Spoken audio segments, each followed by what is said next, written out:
História 1. Bloqueador de tráfego arrogante recebe uma dose de seu próprio remédio. Oi, galera! Esta é uma história de um vizinho de outro país meu. Nós nos conhecemos muitos anos atrás no IRC, ambos éramos fanáticos por Linux na época, e de alguma forma as coisas deram certo. Mantivemos contato e ao longo do tempo nossa relação se tornou muito mais ampla do que apenas sobre o Linux. Logo, começamos a falar sobre coisas mais pessoais. Caramba, no ano passado até fizemos uma videochamada, o que foi estranho porque mesmo nos conhecendo há muitos anos, foi a primeira vez que realmente nos vimos.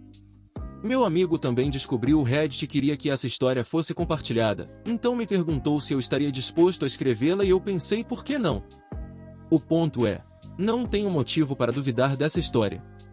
Contexto: meu amigo possui sua própria empresa privada, até tem algumas pessoas na folha de pagamento, e no dia do incidente ele tinha uma reunião importante com um cliente em potencial deles. Ele e várias outras empresas foram convidadas para ver o que poderiam oferecer ao cliente. Naquele dia, uma delas seria escolhida para o trabalho em questão e, portanto, ganharia um contrato muito lucrativo no valor de centenas de milhares de libras. Infelizmente, meu amigo ficou preso no trânsito devido a ativistas climáticos e, portanto, perdeu sua reunião e sua única chance de garantir esse contrato. Desnecessário dizer que meu amigo estava extremamente irritado. Embora as coisas estivessem indo bem para sua empresa, ainda havia a questão de uma recessão em andamento. Então, sim, dentro desse contexto, isso ainda foi um grande revés para eles. Ele tentou entrar em contato com a polícia para ver se poderia de alguma forma registrar um relatório ou protestar contra as ações, mas isso se mostrou infrutífero. Naquela noite, ele decidiu assistir às notícias para saber mais sobre esses ecoterroristas malditos, enquanto bebia mais do que deveria. Foi quando aconteceu, ele reconheceu um dos bloqueadores de estrada, um cara que morava no mesmo bairro, a 2 ruas de distância. A princípio, ele pensou em visitar o homem para discutir os erros de seus caminhos, mas sua esposa imediatamente vetou a ideia. No entanto, ele ainda estava fervendo de raiva e planejando. A trama se desenrola. No dia seguinte, ele fez questão de imprimir as fotos que tinha do cara envolvido no bloqueio da estrada e foi visitar os vizinhos do cara. Certamente, eles confirmaram que o cara na foto era definitivamente o vizinho. Embora ele geralmente fosse reservado, era conhecido por ser insuportável às vezes, especialmente quando o senhor arrogante estava muito certo de si mesmo. Estacionamento público? Não, claro que a vaga de estacionamento em frente à sua casa era dele, portanto, deveria ficar vazia. Coisas assim. Mas todos os vizinhos concordaram que bloquear o tráfego daquela maneira era uma atitude extremamente arrogante. Eles acharam que deveriam ensinar-lhe uma lição que ele não esqueceria tão cedo. E então o vizinho do lado, agora parte do grupo, de repente disse, se pudéssemos bloqueá-lo por um tempo. Espere um segundo. Outro vizinho logo teve uma ideia brilhante, eles poderiam. Mas, não seria de graça e o vizinho do lado também seria um pouco incomodado. Ele não se importava com isso de jeito nenhum, e assim o plano foi colocado em prática. A vingança. Veja, esse vizinho em particular tinha um primo que trabalhava para uma grande empresa de construção. Então, o grupo juntou dinheiro, o vizinho entrou em contato com seu primo e explicou o que estava acontecendo, e eles alugaram um container industrial por 48 horas. Depois que o primo ouviu toda a história, ele conversou com seu chefe e, acredite, essa empresa também estava sofrendo com os protestos, então estavam bastante motivados para ajudar. O grupo de vizinhos não seria excessivamente cobrado, apenas os custos envolvidos, menos uma pequena taxa devido a questões fiscais. E entrega prioritária gratuita, naquela mesma tarde. Naturalmente, um grande caminhão de carga pesada se dirigiu para a rua. Depois de entrar em contato com mais vizinhos, ninguém teve problemas em mover seus carros para o lado, e o container foi colocado a apenas 1 metro ou algo assim de distância, exatamente em frente à casa do vizinho. Bem na porta da frente, que abria para dentro. Em outras palavras, era meio possível entrar e sair da casa por conta própria, se você se espremesse um pouco, mas era basicamente isso. A calçada estava praticamente completamente bloqueada. Isso também bloqueou a vista frontal do vizinho do lado, mas obviamente ele não estava nem aí, embora sua esposa tenha protestado um pouco emoticon piscando. E então o grupo atravessou a rua. Eles pegaram várias cadeiras dobráveis, colocaram uma mesa e trouxeram muita cerveja e refrigerantes. o grupo organizou uma pequena festa em antecipação ao que viria a seguir. Você não pode me bloquear, isso é ilegal. Como esperado, naquela tarde, o vizinho chegou em casa usando uma mochila grande e não ficou nada feliz ao ver este container em frente à sua casa. Ele estava furioso. Quando ele viu o grupo rindo dele, ele se aproximou e ouviu que a empresa havia cometido um pequeno erro em relação ao tamanho do container, mas que ele não deveria se preocupar, pelo menos ele ainda conseguia entrar em sua casa. Então o vizinho começou a protestar e disse as palavras do título, ao que o grupo mostrou as fotos dele bloqueando o tráfego. Isso é diferente, ele disse. Claro que era. Então, o cara chamou a polícia, é claro que chamou.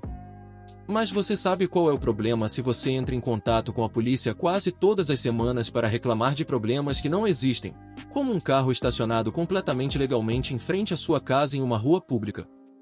Parece que eles perdem a motivação para ajudar ou acreditar em você, porque nenhum policial apareceu naquele dia, apesar de ele ter ligado várias vezes. Furioso, o cara entrou em casa. Bem, tentou, porque ele conseguiu prender a mochila entre a casa e o container, o que obviamente causou muita comemoração e risos do grupo. Mas o senhor arrogante conseguiu entrar, depois de tirar a mochila. No dia seguinte. Isso é ouvir falar, algo que meu amigo ouviu, mas não viu por si mesmo. No dia seguinte, o vizinho do lado, ao lado do senhor arrogante, recebeu a visita de 2 policiais que tinham perguntas sobre o container. O vizinho explicou brevemente a história falsa sobre como a empresa enviou o container errado e como eles resolveriam o problema em breve. Ele também disse aos policiais que o vizinho do outro lado da rua havia cuidado do aluguel propriamente dito. Então, ele e um dos policiais foram visitar aquele vizinho, o que tinha o primo que organizou o container.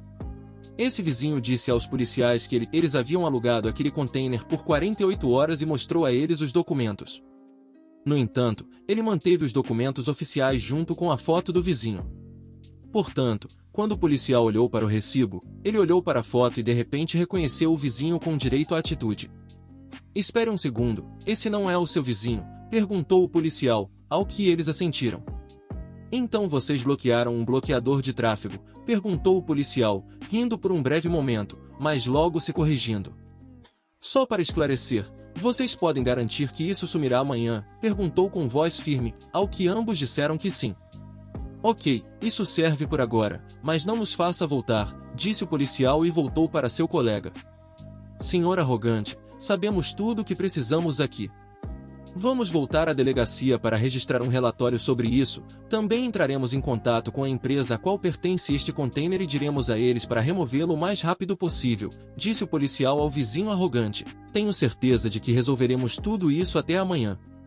E eles foram embora. O senhor arrogante ligou para a polícia mais algumas vezes naquele dia, mas aparentemente sempre lhe disseram que sua reclamação estava sendo processada. O senhor arrogante também não recebeu correspondência nem pacotes naquele dia, porque no momento em que o carteiro chegou à sua casa, ele olhou para a porta, mas logo decidiu seguir em frente. No dia seguinte, a empresa de construção enviou novamente o caminhão de carga pesada para pegar o container e isso foi o fim da história. Mais ou menos, a coleta não correu totalmente sem problemas porque um vizinho se recusou a mover seu carro por 10, 15 minutos ou algo assim, porque, quando eu estacionar novamente, este idiota provavelmente vai me repreender como de costume, disse ao motorista do caminhão de carga pesada com o senhor arrogante presente, que ficou furioso, mas não pôde fazer muito. Mas, eventualmente, o container foi removido. Os 2 policiais voltaram mais tarde naquele dia para verificar e também disseram aos 2 vizinhos que receberam um aviso oficial para não fazer algo assim novamente e isso foi o fim da história. O senhor arrogante agora era oficialmente conhecido como o senhor hipócrita no bairro e as pessoas começaram a zombá-lo abertamente por suas ações. O cara eventualmente se mudou vários meses depois porque as pessoas não gostavam mais dele. Obrigado por ler. TLDR, um homem que comanda sua própria empresa perdeu uma reunião importante com um grande cliente devido a ativistas climáticos bloqueando o tráfego. Na notícia da noite, ele reconheceu um cara do bairro como um dos manifestantes. Ele mobilizou mais vizinhos e planejou uma vingança. Alugaram um container industrial que foi colocado diretamente em frente à casa do bloqueador de tráfego. Assim, com apenas 1 metro ou algo assim de espaço, era possível entrar e sair, mas era necessário se espremer um pouco. Quando o bloqueador, senhor arrogante, Chegou em casa, estava furioso, ligou para a polícia várias vezes, mas nenhuma polícia apareceu naquele dia. No dia seguinte, 2 policiais apareceram e começaram a fazer perguntas aos vizinhos sobre o container. Ao descobrir que era um bloqueador de estrada sendo bloqueado, eles partiram depois de obter garantias de que o container desapareceria no dia seguinte. No dia seguinte, o container foi finalmente removido. O senhor arrogante agora era oficialmente conhecido como o senhor hipócrita no bairro e as pessoas começaram a zombá-lo abertamente por suas ações. O cara eventualmente se mudou vários meses depois. História 2. Meu tio está esvaziando a conta bancária do meu avô de 100 anos todos os meses. Contexto: meu avô materno teve 2 filhos, minha mãe e meu tio. Minha avó faleceu há mais de 30 anos. Minha mãe faleceu há 3 anos. Até o ano passado, meu avô morava com meu tio, que é viciado em drogas, em um apartamento nos subúrbios da minha cidade. Quando meu tio desmaiou enquanto estava de pé e machucou muito o quadril, precisando ser levado ao hospital para cirurgia e reabilitação, quase 2 anos atrás, meus irmãos e eu percebemos o quão ruins eram as condições de vida do meu avô naquele apartamento sujo. As roupas de cama manchadas de sangue eram apenas um exemplo do quão terrível estava. Levei alguns meses, devido à minha própria situação de moradia, mas consegui trazer meu avô para morar comigo no ano passado. Tivemos que despí-lo e vesti-lo com roupas novas sem deixá-las tocar em nenhuma superfície, fazê-lo andar descalço até o carro e trazer apenas seu andador, carteira, celular, carregador e estojo de óculos. Até agora, parece que evitamos trazer percevejos junto. Meu tio não queria que eu o fizesse, é claro, mas o que ele faria? Qualquer reclamação ou ligação que ele tentasse fazer resultaria em alguém de alguma agência vendo seu apartamento e ele sendo despejado na melhor das hipóteses e preso na pior.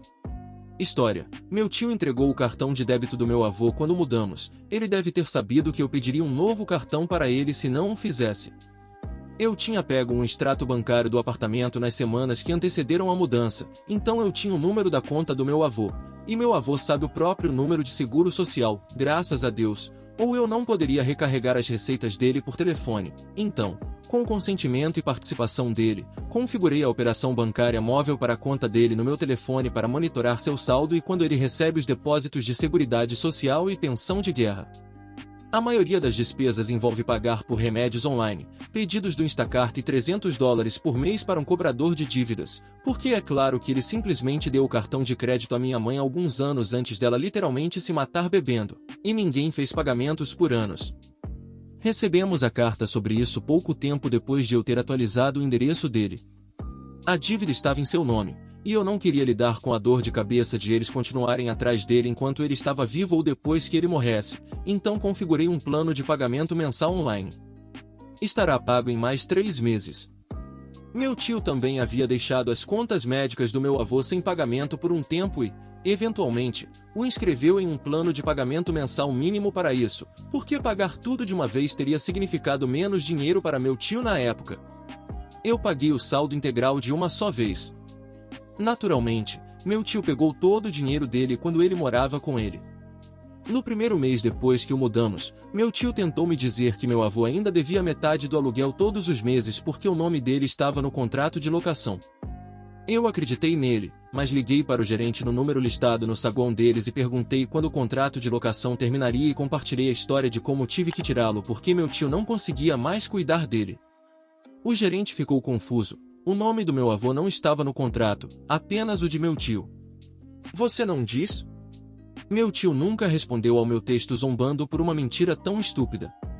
Mas apenas porque meu avô estava longe debaixo do teto de meu tio não significa que os pedidos de dinheiro pararam. Para começar, meu tio já havia inserido o cartão de débito do meu avô no aplicativo Grubhub no telefone dele, então ele ainda o usa regularmente para fazer pedidos no Grubhub várias vezes por mês. Estava fazendo isso quase diariamente antes de eu finalmente perder a paciência por mensagem de texto. Ambos têm caixapa em seus telefones, e embora meu avô não saiba como usá-lo, quando meu tio pede dinheiro, meu avô sempre consente, então tenho que enviar, ou meu avô ficaria extremamente perturbado e chateado. Meu avô não tem demência nem nada parecido. Para um homem de 100 anos, suas faculdades mentais são incríveis.